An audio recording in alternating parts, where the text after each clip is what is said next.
Now, you guys have just come off stage in the main stage to talk about the piece of work that we've worked on together, which is how a promise to the customer gives advertising campaigns the edge.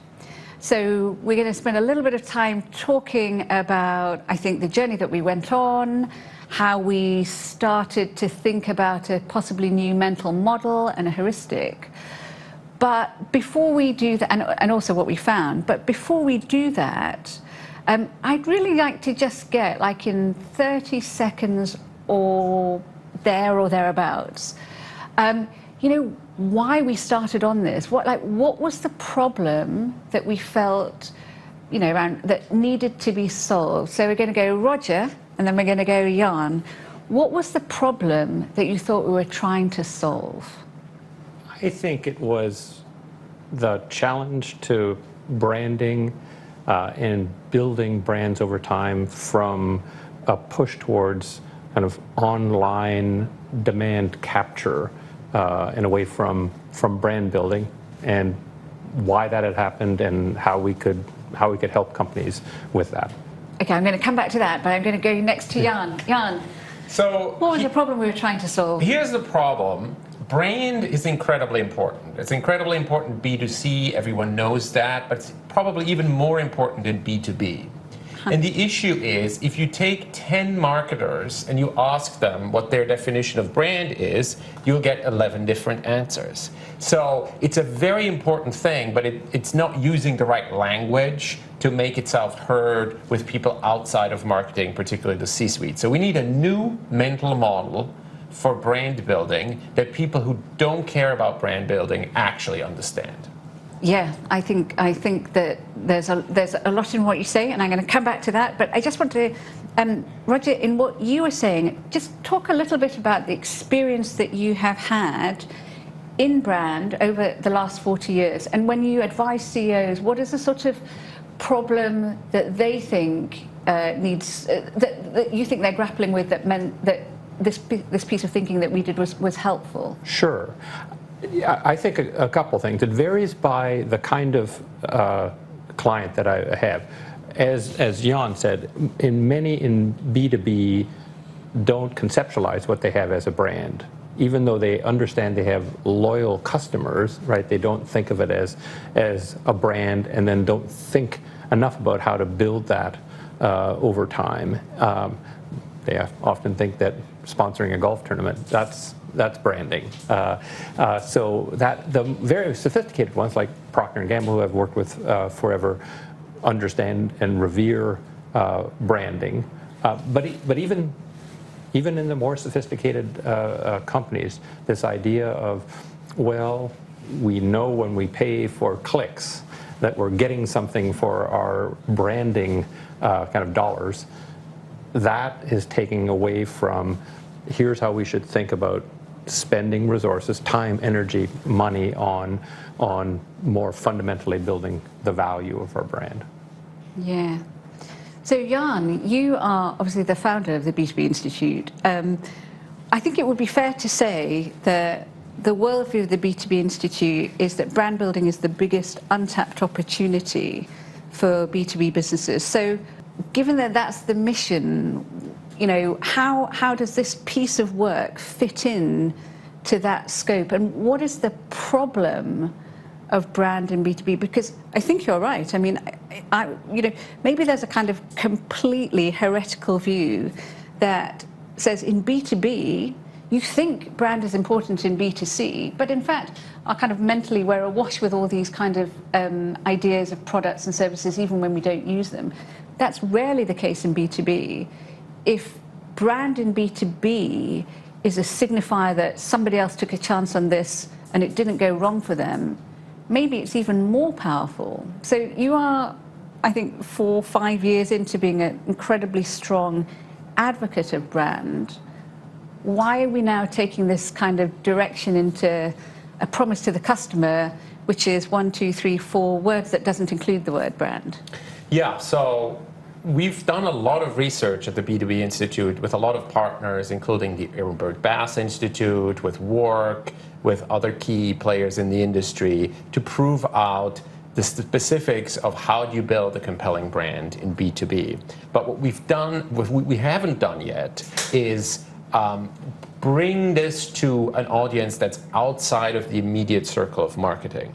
So in many ways, a promise to the customer is a way of talking about everything we've done in a kind of umbrella fashion and package it up in a way where a CEO or a CFO or a head of sales or a COO can understand what we're trying to do without us having to use the jargon of marketing. Because I think that's one of the biggest issues that the marketing industry has. One of the biggest issues the marketing industry has is that we talk in this echo chamber of marketing jargon to ourselves, to each other, but no one else cares. You know, the people who come to Cannes are the ones who care about brand. You know who doesn't care about brand?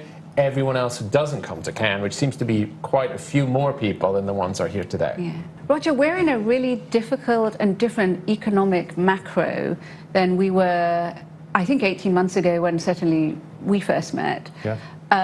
What does that mean for how CEOs and CFOs are thinking about brand investment?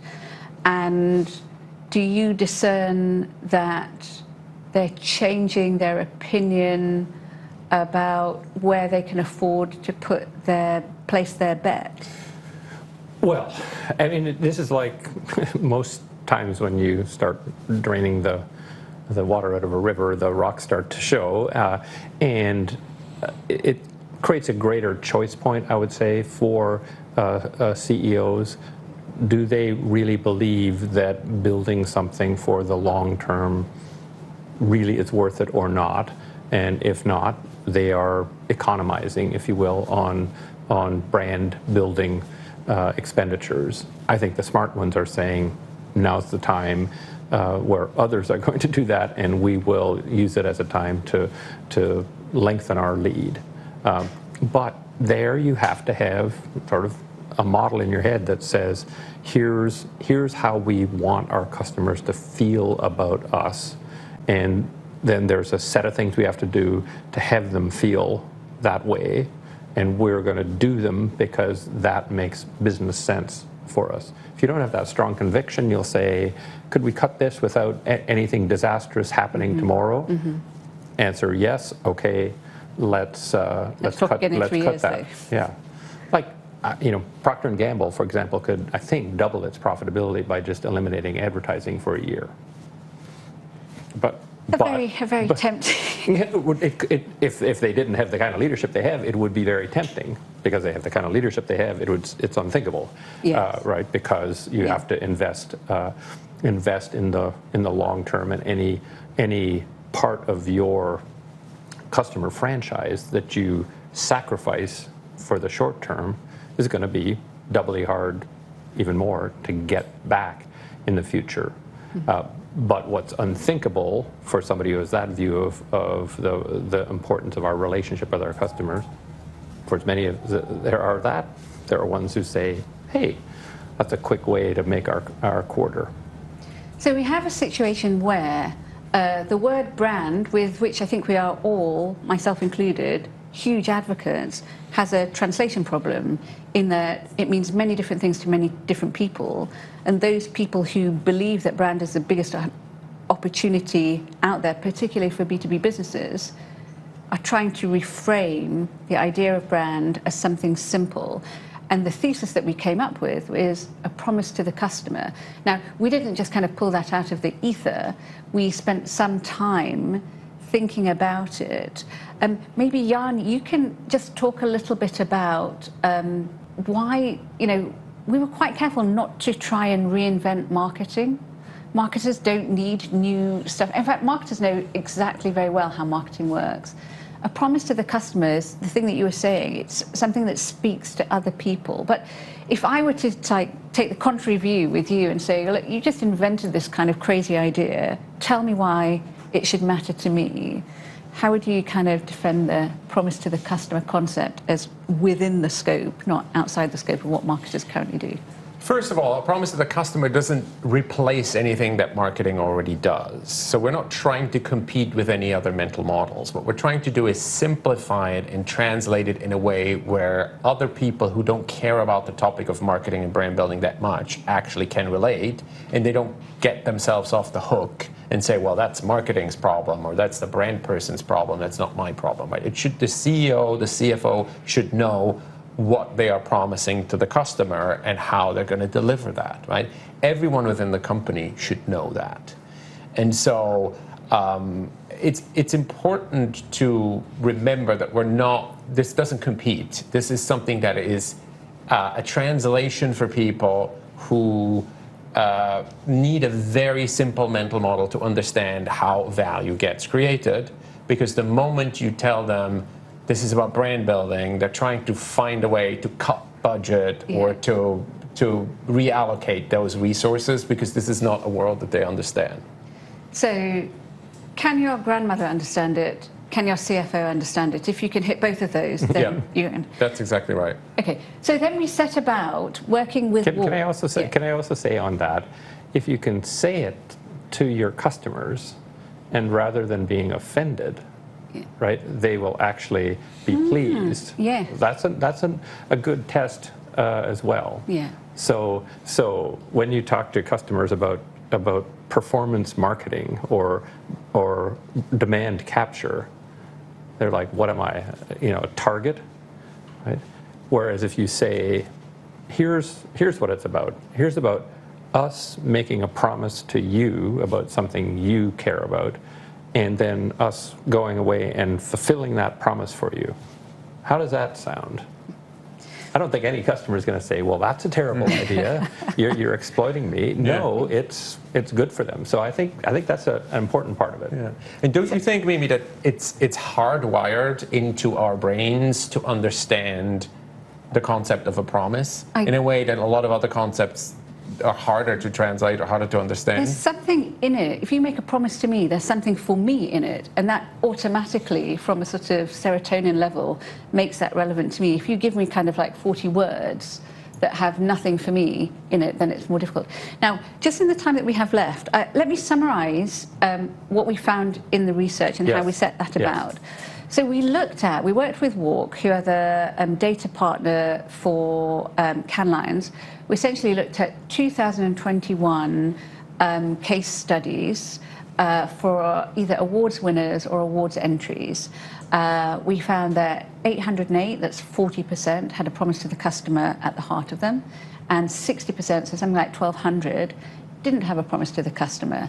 And then we compared, because the campaigns have the metadata to allow us to do that, what the impact was on both brand health measures, promise to the customer versus not, market share, customer gain, market penetration, and then higher, longer order brand health and long-term sales. This is the experiment that we've done, and the white paper is on our website, or you can go to Walk, and I thoroughly recommend everybody who's watching to have a look at the research, because if you're a marketer, it will give you something actionable. But I think what I would like to ask each of you is, we found that when you make a promise to the customer, you are, by no narrow statistical margin, but by a significant margin, more likely to improve your brand health metrics, your market share metrics, your penetration metrics, and your long-term brand and sales metrics, no matter what size of campaign you were. When we compared the big ones with the big ones, the promise to the customer campaign still did better, and that we saw across there. So we see this really clear picture. I'd just like to ask each of you, I don't know if we've discussed this, but what finding did you find was most arresting, most surprising? What surprised you most? So I'm going to go with Roger first, and then I'm going to go with Jan. What did you find that really surprised you? Well, I'll do a general and then a specific. The general one was magnitude. I had a suspicion that the data would support the hypothesis. I had no idea it would be so off the charts huge, right? So much so that I now would say, if you're not making a promise to the customer in your ad campaign, don't run it. Save the money, do something else with it, because you're just being incredibly wasteful. It's that extreme, the results. But the micro one that was more striking is the one where we judged it against the work hierarchy, and it helped understand why the world hasn't figured this out already. It's because if you just look at the narrow metrics for the campaign, that campaigns are usually measured on, what was our kind of reach and our recall and all those metrics, it was about even. Yeah. Right. And you can delude yourself that that is a great... That was great. We did great. But then as you went up the hierarchy to the ever more important things that you would actually care about and make a difference to the business, it was total domination by a promise to the customer. So I was intrigued by that because it explains why we haven't figured it out. If on non-promise to the customers, even those metrics were horrible, then people would stop doing it. But they're attracted to keep doing it because it looks like this was good, it met our metrics, and it's hard to judge. Because it's an opportunity cost, it's hard to judge, while meeting our metrics, we spent money, time, and energy on something that had no long-term payoff, but we only figured that out 5 years down the path. So that's why we have what we have now, which is 60% non-promise to the customer campaigns, when I think our data shows clearly that's a dumb idea. Yeah. Jan, I think you were very interested, I seem to recall, in one of the early pieces of the analysis, which was around what is the relationship between social media and PR buzz and long-term brand health? Because in many, many, many decks that are post-campaign analysis decks that somebody's put forward, they're kind of a proxy for each other. And I wondered what you just talk a little bit about the finding that I think that was the one that if you had leapt out of a bath and run down the street and said to people, it might have been that one. So what's fascinating about the difference between promise to the customer and non-promise to the customer campaigns is that non-promise to the customer campaigns actually do much better when it comes to creating short-term buzz. And it sort of intuitively makes sense. You can have a celebrity, you can have a funny mascot, you can have a joke. All of those things make sense in terms of garnering attention. And it's okay to have those things, but you need to tie it to a promise, because the promise to the customer is actually the kind of broccoli and chicken protein as opposed to the empty calories from candy that is going to provide sustenance and nurturing to your brand health and your sales growth in the long term. But in the short term, if you only look at very, very fleeting campaign measures and sort of temporary measures, then of course you won't be able to tell the difference. And I think that is often very emblematic of how the marketing world is trying to get attention and create value, is by doing stunty things that make a big splash in the short term, but they don't actually drive long-term sales results. And unfortunately, that's often what gives the function a bad name or doesn't make it credible with other parts of the business, because we need to be aligned with other parts of the business in terms of what is the long-term promise that we make to our customers and how do we deliver them. Well, thank you very much. For anybody who's more interested in some of the findings, and I really urge you to look at the white paper, and please look on the B2BI website or the WARC website. And I'd just really like to thank Roger and Jan, and to leave you with this final message, which is that if you want to optimize your campaigns in a way that gives you some form of greater confidence that your strategy is working, put a promise to the customer at the heart of it, and the three of us would back you absolutely all the way. Thanks very much. We promise. We promise. We promise.